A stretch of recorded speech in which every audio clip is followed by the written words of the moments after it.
Corona काल में हम सब बहुत बदले। कहीं पे दोस्ती हुई, कहीं पे दोस्ती टूटी, लेकिन एक चीज समझ में आई कि हम सबको जुड़कर साथ रहना है और तभी हम इस विषम परिस्थिति का मुकाबला कर सकते हैं। मैं अमिता प्रसाद आपके सामने अपनी कहानी बदलाव के साथ। आज ट्रक से सामान उतर रहा था।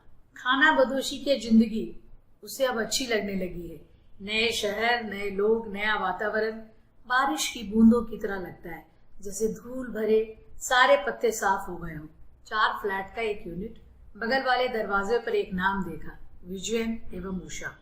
बगल वाले फ्लैट का दरवाजा थोड़ा सा खुला और एक तल्ख सी आवाज आई, आई एम उषा। सामान ले जाने में ज्यादा शोर नहीं करना, और दरवाजा धाड़ से बंद। क्या बदतमीजी है। ये तो काफी दिनों के बाद पता चला कि उनके घर में ही नर्सिंग होम है। सास ससुर दोनों होम केयर में रहते हैं। सुबह से सर में तेज दर्द था। उमा का मन हुआ कि ऑफिस ना जाए, वर्क फ्रॉम होम कर ले, लेकिन वर्क फ्रॉम होम में आराम नहीं है। कभी प्रेशर कुकर की सीटी, कभी सासू माँ की पूजा की घंटी, कभी बच्चों का दौड़ दौड़ के आना और इशारों से कुछ मांगना। उस दिन तो हद ही हो गई थी। लाख समझाने के बाद भी सुल्लू पीछे से हटी नहीं। ऐसे कोविड में लोगों के घर अब बेगाने नहीं रहे। सबके ड्राइंग रूम देख लिया हमने। बेतरतीब से रहने वाले, किताबों की दुनिया से बिल्कुल ही दूर रहने वाले ई मीटिंग में पीछे से किताबों की अलमारियां सजा लेते हैं। इंप्रेशन अच्छा पड़ता है। और यहाँ किसी तरह फूल वाले पर्दे के आगे बैठना पड़ता है, बच्चों से छिपकर। ऐसे बच्चों को घर में देख के दया आती है। न खेल, न पार्क, न कोई मेल मिलाप। बचपन तो जैसे कहीं खो गया है। आइसोलेशन का आज 5वां दिन है। दुबई से आरूप आ ही नहीं पाए। 8 महीने से वहीं अटके पड़े हैं। सासू माँ ने किसी तरह से खिचड़ी बनाई, बच्चों को सैंडविच खिला दिया। इतने दिनों में तो बापरे, किचन में बर्तन का ढेर लग गया होगा। डॉक्टर ने सख्त हिदायत दी है, अलग रहो, दवाइयाँ खाओ और अपनी देखभाल करो। दरवाजे को अलग कर सुल्लू झांक लेती है। मन कितना छोटा हो जाता है और शरीर लाचार।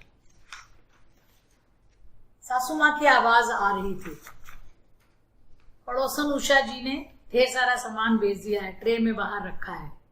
उषा जी से कभी मिलने की हर कोशिश नाकाम हुई थी। We will meet in good times कहकर हमेशा दरवाजा मुंह पर ही बंद कर देती है।